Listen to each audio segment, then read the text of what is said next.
That's my daughter, right? My daughter. I gotta look at her too. She was raised by these ignorant, come hungry women.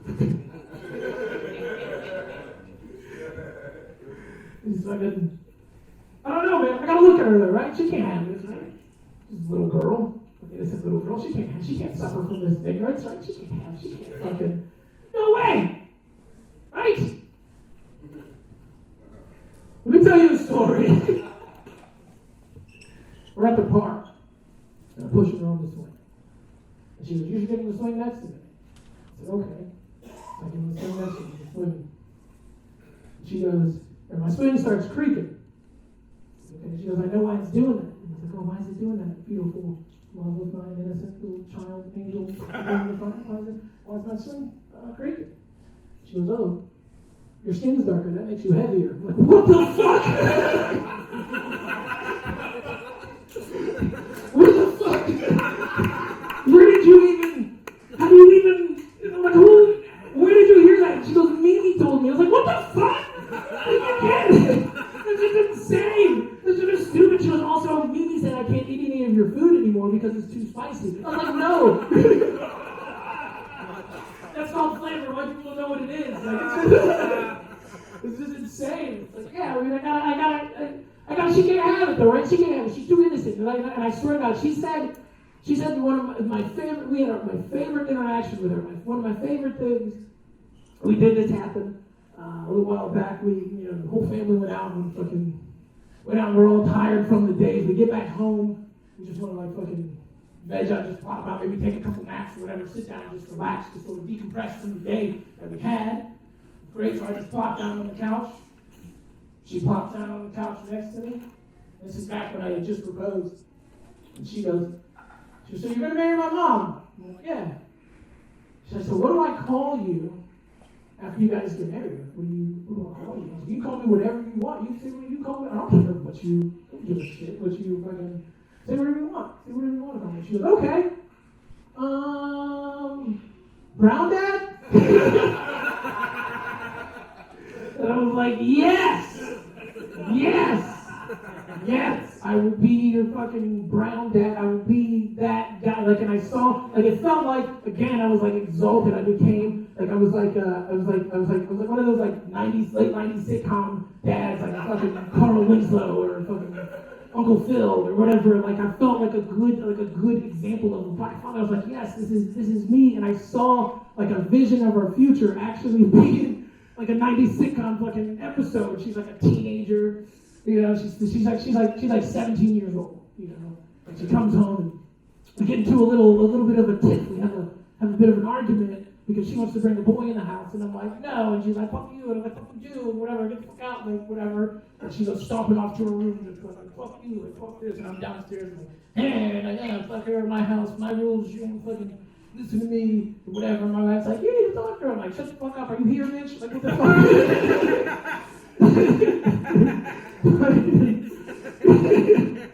I'm like, yeah, but I do, I gotta fix it. I gotta tell her, I gotta figure out a way to fix this. And I go upstairs and I get her to a door, I'm about to knock on her door. And I'm like, oh, I put myself together and what are you gonna do? So I knock on her door. And she's like, no, I hate you. I'm like, no, I'll never hate you, I'll love you forever. And she's like, leave me alone. And I'm like, I'll never leave you alone. It's not like I'm your real dad. I mean,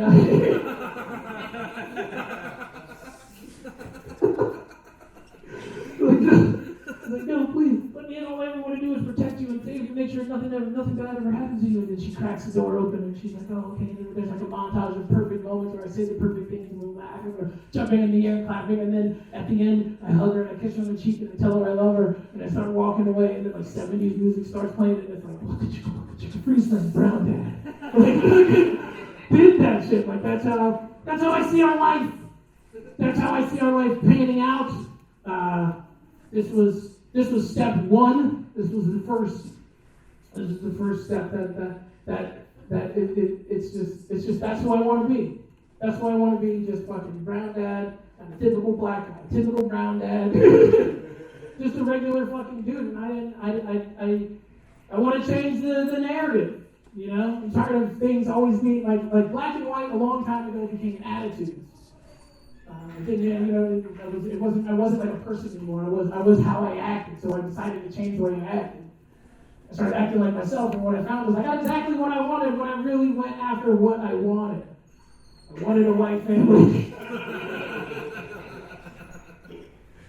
Done. Like, you know what I mean? It's just little things, it's just little victories. And now, like, what I want for real now, what I want is to be a professional comedian. That's what I want to do. I want to be a stand-up comedian. That's the only thing I want forever. Like, is to just be a comic. I just want to do this. I would do this every day. Not just for you guys. I'm sorry. I don't want to see other people too. It's not me. It's you. All right? This is what I felt like this is my job application. You know what I mean? How else can you fill out how else can you tell people I want to be a stand-up comedian than doing it? There's no other way to fucking do it than do it. That's the only way I know to achieve anything you want to do. Fucking do it. Like, that's my advice. You want to be a typical black guy? Well, it took me 36 years, all right? It's fucking crazy, you know? Another thing that blew my mind, this is when I knew that this is when I knew I wanted to do comedy forever. Because I was told I can't work at a place, I can't be a comic at a place because of who I'm friends with. Because of who I'm friends with. My outside activities inhibit me from getting a job at a certain comedy club. Because of who I'm associated with. And I said, so what you're telling me it has nothing to do with my talent or my skill as a comedian? No, not at all. That's all I need to know. There's other places to work. This isn't the only place. If you think I'm good enough, the only reason you're not putting me here is because of who I know, who I'm friends with, who you don't like. That has nothing to do with me. It's nothing to do with whatever. Fuck it. So I told you missed out on a chance. This is it. That was your opportunity. You know? And I was like, I got booed out of this place. The crowd, sold out crowd, over 400 and something people. And I walk out on stage and I'm getting booed in like 30 seconds. It was instant. I walked out on stage and I was swinging my big white dick. And I fucking stand there. The first thing I said was, if you can't tell by my accent, I love white women. That's all I said. And then there was just this wave of boo. That's what I saw. I thought the lights were just low. No, it was just all black people, all the way to the back. Oh, I should stop doing that. There's fucking black people. One black girl was like, oh my God, I fucking pissed me. They're booing me. They're booing me. I was like, I only need to make it 5 minutes. And like at a minute and a half, they're screaming to turn the lights off so they can't see me. Turn my microphone off so they can't fucking hear me. They're screaming. They're standing up telling me to get off the stage. And I'm just doing my very, at the time, it was a very pro-white woman set. I will say that. And it was just like a lot of, I love fucking white women, fuck black bitches, like whatever. It was fucking stupid. It was so stupid. Like, what am I doing? You know, I'm never gonna, this sucks. This sucks. And then I set up my last joke. And my last joke was about a dream. Like a dream that I had about fucking this. I said, have you ever had a dream that felt real? Right? I said that to a guy. He's close enough to touch me. He looks at me and he goes, you've never had a dream, bro. I was like, what the fuck, man? And then just fucking blew everything out.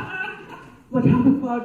I've never had a dream. I was like, whatever. And I was like, fuck this, man. And I just wanted to get off stage. And I got on stage and I was really running away because I was looking for a place to cry. Honestly. And it's not because I wanted to quit comedy. It's because I didn't do good at something I love. It wasn't comedy's fault. It's my job to get on stage and make people laugh. If the people in the audience don't laugh, that's not their fault. I just didn't strike their funny bone. But I really fucking was mad. You know, I was really mad. I was really upset. I was trying to find a place to cry. Like, you were fucking there, man. Yeah, and it was crazy. Nobody would leave me alone.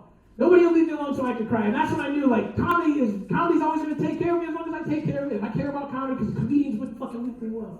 They're like, this, that, whatever, you don't fucking leave me alone. So I decided to write a joke about it. And I did it. I did it there. I did the joke that I wrote. We'll edit that out.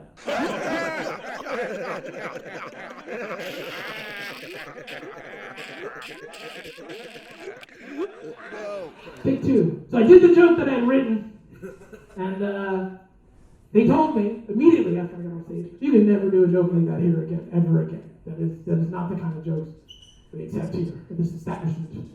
We are a high quality comedy, fucking whatever, you know. And the only problem I can see with the joke is the fact that when I wrote the joke, I did write it out of anger. And in the joke, I wanted to say nigger 50 times. So I was so mad at black people. I was like, I just want to keep. It's true. I just want to keep fucking nigger just for no reason. Just inexplicably, right? It's like it's my black privilege, right? I can just fucking do that. Like I'm allowed to just do that. So I wrote this joke, and the problem is I like the joke. It is an excessive use of the word nigger. It is. We counted. I never actually got to 50. I think it was a year. I got to like 47 one time. I was like, this is insane. I'm just sitting here. How many? It's just fucking crazy. You know what I mean? And if you guys want to hear the joke.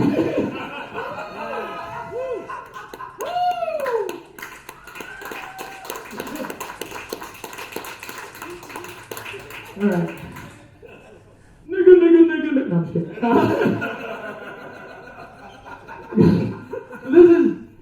This is about a place I used to work. One of my old bosses comes into work one morning, and he's got this sad look on his face. She's kind of fucking down, just fucking moping around. I'm like, hey man, you okay? Like, what's going on?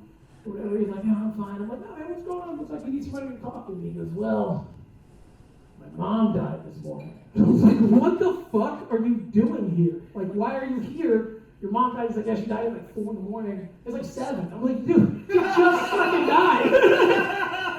Like, she's still warm, bro. Like, why are you fucking here? Like, why are you here? What's the point? He's like, well, not a lot of people like my mom, and she didn't have a lot of friends and whatever. She you know, I'm like, why is that? Why did anybody like me? He's like, oh, well, you know, she was born in a different time.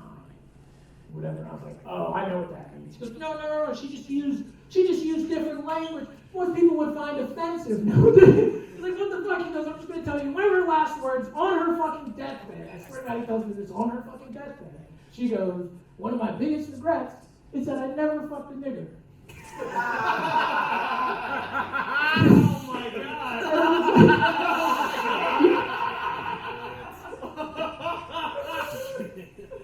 I don't even know if that's bad because she wants to fuck a black chick like she wants. Like shit. Like never got any of that Alvarado blacksmith. You know, never fucking took it. Never got that shit. And he's like, oh, and you know, there was a black doctor in the room. And I was like, oh, cool, progression. Like, what are we talking about? He was like, yeah. And then my boss goes, I don't even use that word. And I was like, you just did. Like, you just fucking said it. And he goes, no, I said it in quotes to somebody else. Somebody else had said it, so it's not actually, it's somebody else saying it. I'm just quoting somebody else. I was like, it's fine, man. I don't need an explanation. It doesn't bother me. And he goes, so I can say it? And if you would have walked in the office at that moment, you would not have believed that this dude's mom had just died. Because this dude got so fucking happy when he thought it was okay for him to say nigger in front of me, when he thought, he was like, I can fucking say, like, you're okay with it, buddy? Like, fuck! And I was like, no! I was like, no, you can't. I'm not saying, I was like, it's okay that you said that one time, I'm not gonna fucking kill you. Like, it's okay. Let's just move on from it. And then I was thinking to myself, man, looking at the joy that overcame him. I was like, man, is this what white people want so badly? It's like overwhelming nigger joy. So what do? How do we solve the problem? I say, we come up with a holiday where white people can say nigger as much as they want. Just without consequences, say without malice, just fucking throw it out there, say it, no consequences, no matter what. You can say it, do it, whatever. And I understand this is going to be a tough sell to black people. I understand that. I know that off the top. So the first thing is black people get the day off work. It's automatic. no black person has, you still get paid. It's a paid day off, which is our favorite kinds of days off. PTO, you know, if you get that shit, so black people get the day off. Also, 100 points to your credit score if you don't hurt a white person that day. You know? Hennessy's on sale, 20 for free. I don't know, it's gonna be fucking tough. It's a lot to fucking sell, but I guarantee, even though they got the day off, that's gonna be the day that every fucking black person shows up to work. Because they want to see how many of their coworkers come out of their office like, it's nigger day! Like fucking happy as shit. They're gonna fucking love it. And then it's like, you know, also like young white kids can sing all the favorite lyrics to the rap songs. Like fucking, they can sing, you know, they can sing rap songs, whatever. It's tough. You know what I mean? I feel like this holiday could be a good thing. It could bring us all together. Because I think it could soften the blow. After a couple of years of nigger day, people are gonna get tired of hearing it. You know, it's gonna lose its steam. You know what I mean? It's like when white people started playing basketball. It's not as good as the original. Like, you know, it's like, I don't know. It's fucking. So we're gonna, you know, that's what we're gonna do. We're gonna fix it. It's gonna solve like a lot of racial issues, and maybe we can all just start holding hands and singing "Kumbaya" under the nigger day tree. You know what I mean? Like just holding hands or whatever. But the only problem I see with that is, what ornaments do you hang on the nigger day tree?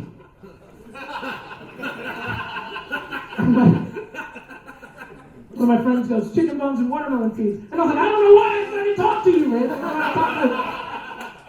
not talking to any of you guys. And he goes, also that joke is he said that joke is racist to black people because he said it's only black people that have 100 points worth of room in their credit score. I was like, what the fuck, man? Yeah. So I don't have any more white friends. There was just one more joke. There was one more joke that they told me I could never tell on stage there again. I'm gonna tell you guys that too. There's no fucking backstory with it. This is just back when I used to drink, and I want to tell you guys this joke anyway. But I used to get really drunk. This is before I was married. This is before I met my wife. I get really drunk, and then I would call my ex-girlfriend because we all make decisions. We all make great decisions when we're drunk. Call my ex-girlfriend. We're talking. We were friends at the time. We were talking, but this conversation always ends up turning towards why we broke up. She always ends up steering towards why we broke up. I'm like, I fucking hate that shit. She's always like, I know why we broke up. I'm like, no, you don't know why we broke up. I was like, I'm pretty sure. She's like, I'm pretty sure we broke up because of the miscarriage. I'm like, no, you never listen to me. I know it's not because of the miscarriage. It's been a miscommunication. Because what I was telling you is that you've always been dead inside.